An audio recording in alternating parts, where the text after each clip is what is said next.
Logicamente que a gente sempre começa aí a nossa programação repercutindo as enquetes, tanto a enquete do dia de ontem, o resultado da enquete do dia de ontem, como já vai disponibilizar para você também a enquete do dia de hoje, para você poder votar e participar na nossa enquete do dia de hoje. Vamos lá, repercutindo então o resultado da nossa enquete do dia de ontem aqui no Repórter Cultura.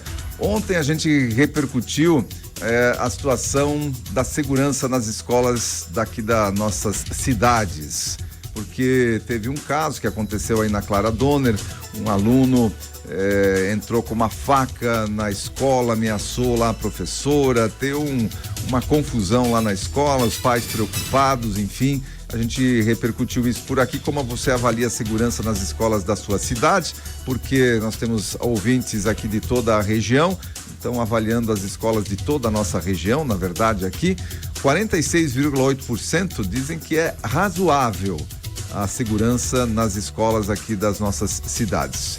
46,8% então como razoável. 23,4% dizendo que é ruim, avaliam como ruim a segurança.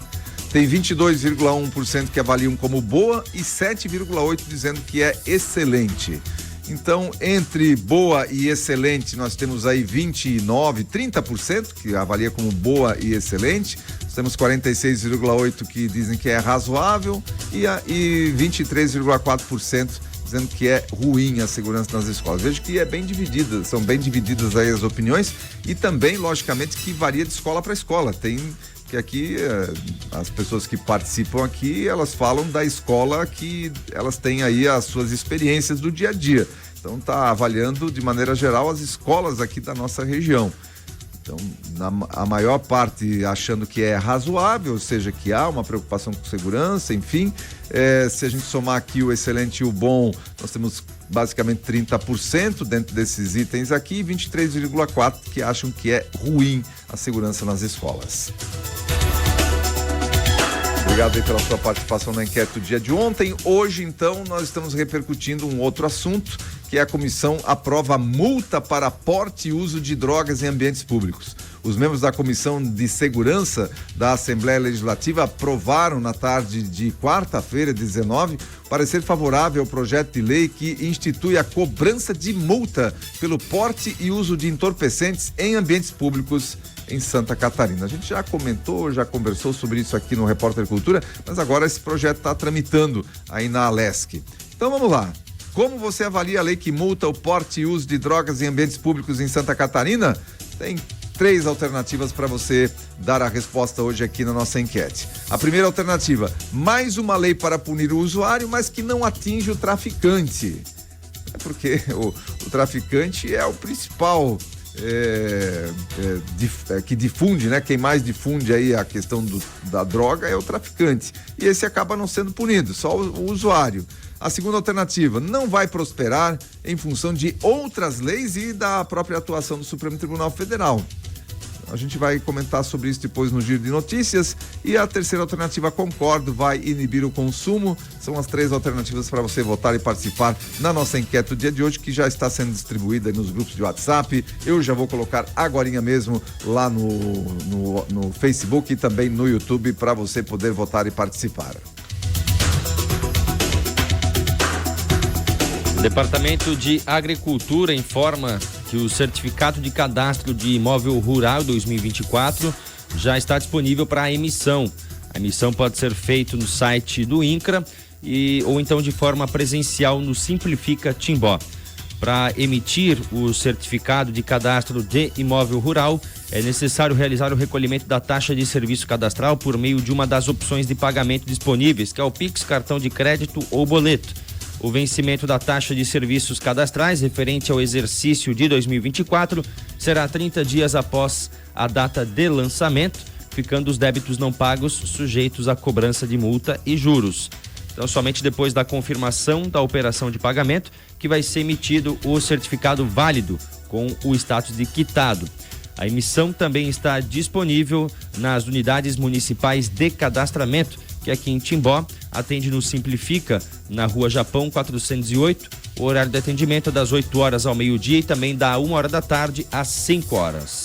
Bem, preste atenção aí, né? Para quem precisa emitir o certificado de cadastro de imóvel rural, preste atenção nas datas aí para não pagar multa depois. Lá em Indaial, a Beira Rio fechada para o segundo campeonato de rafting da cidade de Indaial, dias 22 e 23 de junho, ocorrerá o segundo campeonato de rafting de Indaial. Para quem não sabe o que é rafting, tá ali passando uma imagem, né?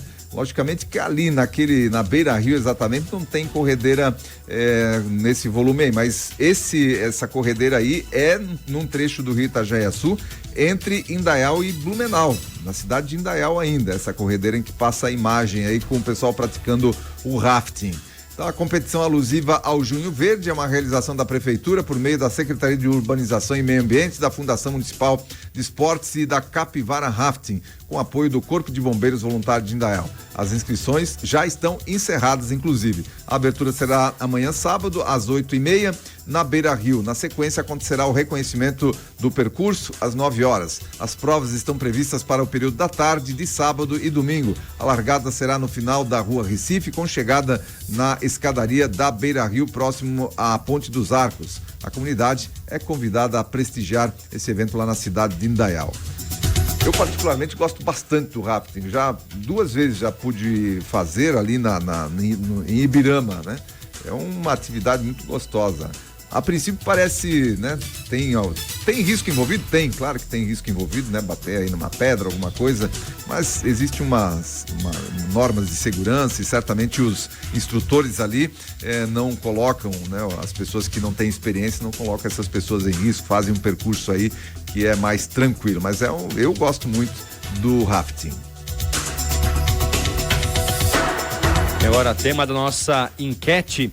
Os membros da Comissão de Segurança da Assembleia Legislativa aprovaram na tarde da quarta-feira o parecer favorável ao projeto de lei que institui a cobrança de multa pelo porte e uso de entorpecentes em ambientes públicos em Santa Catarina. A proposta, que tramita com o número 475 de 2021, é de autoria do presidente da comissão, deputado Gessé Lopes, do PL.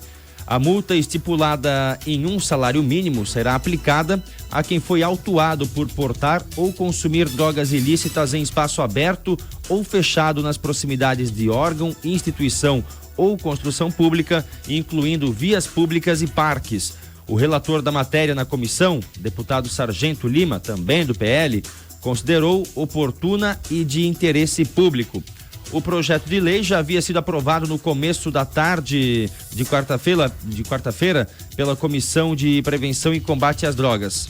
Agora, ela retorna à Comissão de Constituição e Justiça para análise de uma subemenda aprovada na Comissão de Finanças e Tributação, antes de seguir para a votação em plenário. Pois é, tema da nossa enquete o dia de hoje aí. Vamos lá, só alguns comentários a fazer sobre essa lei. Será que os nossos deputados aqui não estão torrando dinheiro público com mais uma lei inócua, uma lei que não vai ter aplicação, que não vai ter como cobrar? Nós não temos efetivo de policiais para fazer a fiscalização disso? E aí, logicamente, quando lá vez ou outra, de repente alguém vai ser multado, o traficante acaba não sendo afetado. E outra, está tramitando lá no Supremo Tribunal Federal a legalização do porte aí de determinada quantidade de maconha, por exemplo. E aí, se essa lei prospera lá no Supremo Tribunal Federal, essa lei que tramita aqui em Santa Catarina, pronto, acaba, né? Não, vai estar submissa a uma lei maior. Aí tem na Câmara Federal também tramitando já contra essa situação do Supremo Tribunal Federal, já os deputados e senadores tramitando uma outra lei para criminalizar, né, continuar criminalizando o porte de drogas em qualquer quantidade. Enfim, nesse momento me parece uma perda de tempo, né, de queima de dinheiro público, os deputados aqui estarem trabalhando esse assunto, porque daqui a pouco aprova-se uma lei lá no Supremo, outra, e essa lei passa a ser uma lei inaplicável aqui no nosso estado. Então, nossos deputados, acho que nesse momento tem coisa muito mais importante para ver, não que esse assunto não tenha uma relevância, uma importância, mas tem que olhar o contexto como um todo, né? Tem que olhar o contexto como um todo. Está tramitando no Supremo Tribunal Federal, na Câmara dos Deputados, no Senado, e aí a Alesc, no meu ver, perdendo tempo com essa situação que pode ser, mesmo que seja aprovada por aqui, daqui a pouco vem uma lei superior a ela e não torna essa lei aqui inaplicável no nosso estado.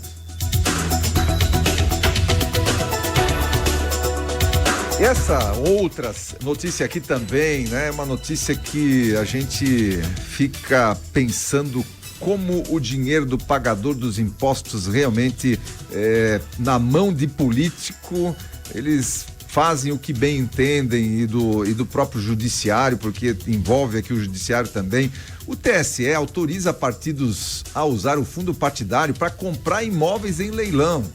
O Tribunal Superior Eleitoral decidiu ontem, quinta-feira, por unanimidade, que as legendas partidárias podem utilizar o fundo partidário para adquirir imóveis em leilões, desde que o valor arrematado não ultrapasse o valor de mercado do imóvel. A permissão para a compra de bens imóveis móveis e imóveis com o fundo partidário já está prevista na legislação, mais especificamente no artigo 44 da Lei dos Partidos Políticos. O valor arrematado em leilão não pode exceder o valor de mercado do imóvel. No entanto, o relator vetou a possibilidade de adquirir o imóvel por meio de financiamento, só que faltava, né? Financiamento com instituição financeira, argumentando que os recursos do fundo partidário têm natureza temporária.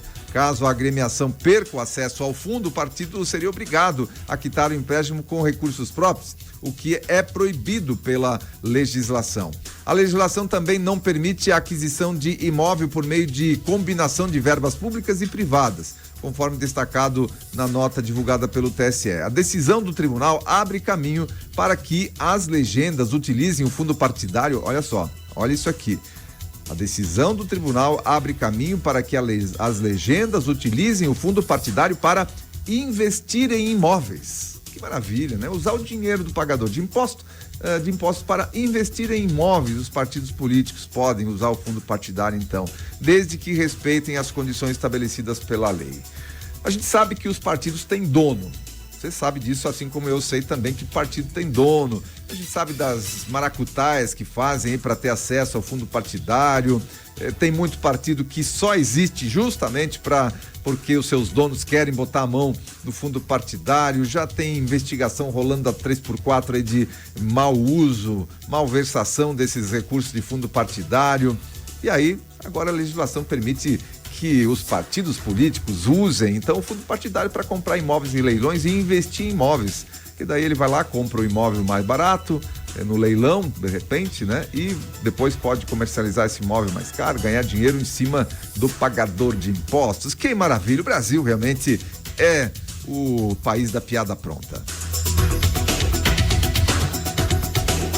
O presidente Lula disse nessa última quinta-feira ser uma pena o Banco Central ter interrompido o ciclo de cortes da Selic e mantido a taxa de juros em 10,5% ao ano. De acordo com ele, a medida afeta diretamente o povo brasileiro e o país. As palavras aqui do presidente, uma pena que o Copom manteve em 10,5% ao ano, porque quem perde com isso é o Brasil, é o povo brasileiro. Porque quanto mais a gente pagar de juros, menos dinheiro tem para investir aqui dentro. O presidente aí também criticou a atuação do presidente do Banco Central, Roberto Campos Neto. Sabes que eu preciso concordar com o Lula. Ele tem razão. Quem perde com isso é o Brasil. Mas veja como quem não conhece o Lula, né, ouve esse discurso dele, que discurso bacana, ele tem razão. Faz todo sentido o que ele está falando. Quem não conhece ele, mas quem conhece sabe que ele não gosta da independência do Banco Central, do presidente do Banco Central. O Lula não tem apreço por equilíbrio fiscal, por conter gasto público, por Estado mínimo, quer Estado grande, quer Estado respondendo por tudo, abraçando tudo, dando tudo e tendo que comprar esse apoio, enfim. Então, quem não conhece, como dizia minha mãe, quem não te conhece, que te compre, Lula. Quem não te conhece, que te compre. Essa é a realidade. Ele tem razão no que ele fala, só que, por outro lado, a responsabilidade por essa manutenção da taxa em 10,5% tem uma grande parcela dele, da equipe econômica dele, para esses juros ter que ser mantido aí nos 10,5%. Isso ele não fala, nisso ele não toca. Então ele só fala que é uma perda para o Brasil. E é de fato, juros altos, menos investimento em fomento da economia, em emprego. Tem toda a razão nesse sentido, mas ele só não fala que a culpa é dele, né? Daí da equipe econômica dele, uma boa parcela. Tem um ingrediente internacional aí também, que daí não há o que ele possa fazer e nem o que o Campos Neto, enfim, mas tem uma boa parcela que é ingrediente nacional, que é culpa dessa política de Estado grande, de não preocupação com o equilíbrio fiscal, com as contas públicas. E outra, criticar o Campos Neto, sendo que os próprios indicados por ele, 4 indicados por ele já no Copom, nesse comitê de política monetária, são indicados por ele, votaram também a favor da manutenção. Daí esses ele não critica, só o Campos Neto? Então vamos lá, né, Lula? Vamos tomar juízo, e essas falas que você faz não adianta, né? Porque o pessoal te conhece, então não adianta ficar fazendo discurso bonito, porque a gente sabe o que está por trás disso.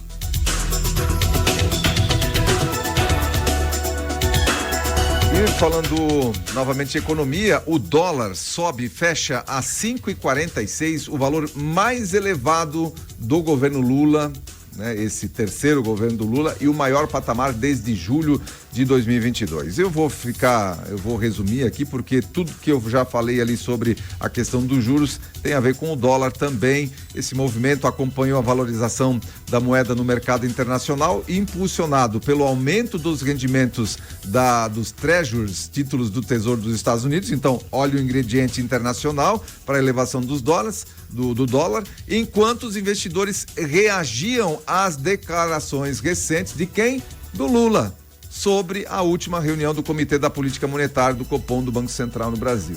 Então, de novo, tem o ingrediente internacional da elevação do dólar, mas tem as bobagens que o Lula fica falando aí nos microfones que lhe são concedidos.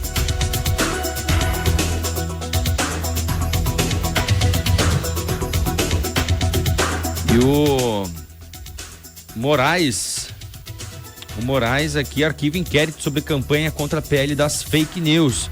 O ministro Alexandre de Moraes, do STF, determinou nesta quinta-feira, dia 20, o arquivamento do inquérito aberto no ano passado para investigar postagens de empresas que operam redes sociais contra o projeto de lei das fake news, em discussão no Congresso Nacional. O ministro seguiu um parecer da Procuradoria-Geral da República. Na manifestação, a Procuradoria avalia que não há provas suficientes para justificar a abertura de um processo criminal contra o Telegram e o Google. Então, ele acolheu a manifestação da Procuradoria-Geral da República e arquivou o inquérito das fake news em relação aí à campanha, né, contra o projeto de lei. O projeto das fake news não foi arquivado, né? Foi arquivado o projeto contra essas empresas que, teoricamente, estariam fazendo propaganda contrária a essa PL das fake news, que era o Google e o Telegram. Mas é assim que funciona. Primeiro tira do ar, malha as empresas, fala mal das empresas e disso e daquilo, e depois, um ano depois que esse assunto deu entrada ali, daí eles arquivam, mas o estrago já foi feito contra essas empresas. Elas foram impedidas de botar aquelas publicações que estavam falando a respeito dessa PL, do que essa PL representava para a questão da liberdade de expressão, enfim. E aí o estrago já foi feito. Agora, ok, arquiva-se o inquérito e tudo bem, tá tudo certo. Vida que segue, é assim que funciona quando se trata de Supremo Tribunal Federal. É o famoso bater para depois pedir. Exatamente. E a gente fecha então o nosso giro de notícias com notícia vinda lá de Israel. Olha, o Hezbollah ameaça Israel e a guerra não para por lá, não tem jeito. Não haverá lugar a salvo de nossos mísseis, diz o Hezbollah.